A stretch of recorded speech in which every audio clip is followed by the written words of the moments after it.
इयत्ता 7वी संतवाणी भाग 1. मुलांनो, आज आपण संतवाणीमधील संत नरहरी सोनार आणि संत कान्होपात्रा यांचे अभंग अभ्यासणार आहोत. प्रथम आपण संत नरहरी सोनार यांचा अभंग समजून घेऊया. संत नरहरी सोनार हे महाराष्ट्रातील थोर संत कवी होते. विविध 18 पगड जाती जमातीच्या संतांनी एकत्र येऊन वारकरी संप्रदाय वाढविण्याचा प्रयत्न केला. यात पंढरपूरमधील संत नरहरी सोनार यांनी आपल्या भक्तीचा ठसा महाराष्ट्रभर उमटविला होता. त्यांचा व्यवसाय दागिने बनविण्याचा होता. त्यांची कलाकुसर त्यावेळेस चांगली प्रसिद्ध होती. आपल्या कलेच्या जोरावर त्यांनी पंढरपुरात व्यवसायाचा चांगला जम बसविला होता. ते शिव आणि विठ्ठल यांचे भक्त होते. त्यांनी आषाढी आणि कार्तिकी वारीला पंढरपूरला विठ्ठलाच्या दर्शनाला नित्यनेमाने जाणाऱ्या वारकऱ्यांचे वर्णन प्रस्तुत अभंगातून केले आहे. आपण हा अभंग वाचून आणि समजून घेऊया.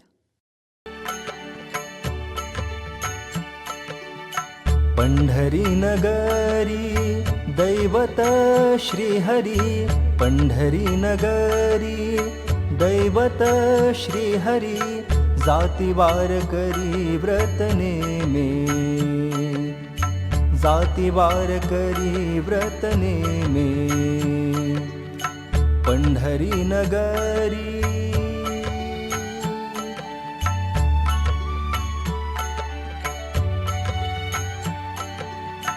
आषाढी कार्तिकी महापर्वे थोर, आषाढी कार्तिकी महापर्वे थोर, भजनाचा गजर करीती तेथे, भजनाचा गजर करीती तेथे, करीती तेथे. पंढरी नगरी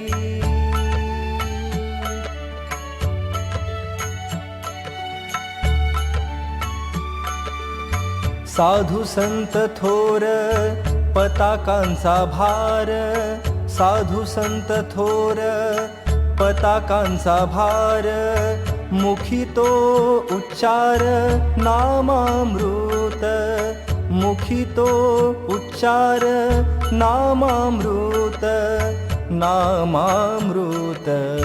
पंढरी नगरी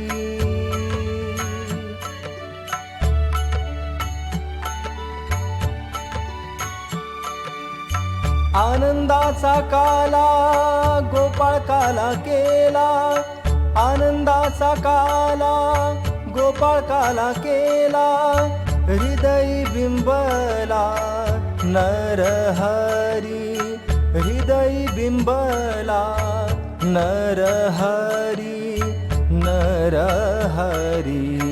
पंढरी नगरी दैवत श्रीहरी, पंढरी नगरी दैवत श्रीहरी, जाती वारकरी व्रत नेमे.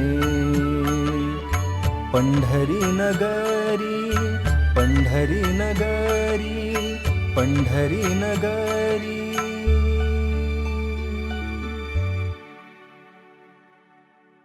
मुलांनो, जे नित्यनेमाने पंढरीची वारी करतात त्यांना वारकरी असे म्हणतात. मॅडम, श्रीहरी म्हणजे विठ्ठल ना? बरोबर, श्रीहरी म्हणजे विठ्ठल, पांडुरंग. मुलांनो, संत नरहरी सोनार सांगतात की पंढरपुरात विठ्ठलाच्या दर्शनासाठी वारकरी नित्यनेमाने येतात आणि आषाढी कार्तिकी एकादशीला भजनांचा गजर जल्लोष या पंढरी नगरीमध्ये करतात. वारकरी साधू संत झेंडे घेऊन गर्दीतून श्री विठ्ठलाच्या दर्शनासाठी पंढरपुरात येत असतात. त्यांच्या मुखात सतत श्री विठ्ठलाचे नाव असते. मुलांनो, एकादशीच्या दिवशी सर्व भक्तगण एकत्र येतात आणि जणू काही आनंदाचा गोपाळकाला एकत्र साजरा करतात. असा हा पवित्र सोहळा संत नरहरी सोनार यांच्या हृदयात कायम बिंबला आहे, ठसला आहे. गोपाळकाला म्हणजे कृष्ण आपल्या गुराखी मित्रांसोबत रानात जाई तेव्हा ते सर्वांची शिदोरी एकत्र करून जेवत असत. आषाढीची यात्रा संपल्यावर असा गोपाळकाळा केला जातो.